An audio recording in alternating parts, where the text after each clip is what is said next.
Hello everyone, very good evening सबैलाई। के छ हालखबर? आई होप तपाईँ सबैजना ठिकै हुनुहुन्छ होला।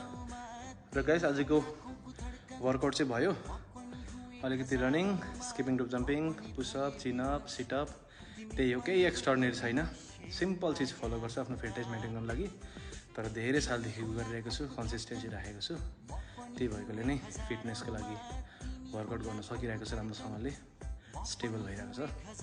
सो गाइस, तपाईँहरू पनि आफ्नो फिटनेस मेन्टेन गर्नु होला, आफ्नो प्यासन फलो गर्नु नबिर्सिनु होला। जति नै बिजी स्केड्युल भए पनि काम धन्दा एक साइड छ, आफ्नो फिटनेस एक साइड छ, आफ्नो प्यासन एक साइड छ। सो फलो योर प्यासन है, अनि आफ्नो ख्याल राख्नु, आफ्नो परिवारको पनि ख्याल राख्नु है त। र मलाई सपोर्ट गर्नु नबिर्सिनु होला, मलाई मोटिभेट गर्नु नबिर्सिनु होला, मेरो भिडियोजलाई लाइक कमेन्ट गर्नु नबिर्सिनु होला, सेयर गर्नु नबिर्सिनु होला। ल, आजलाई यति नै, भोलि फेरि भेटौँ। Bye bye guys, take care.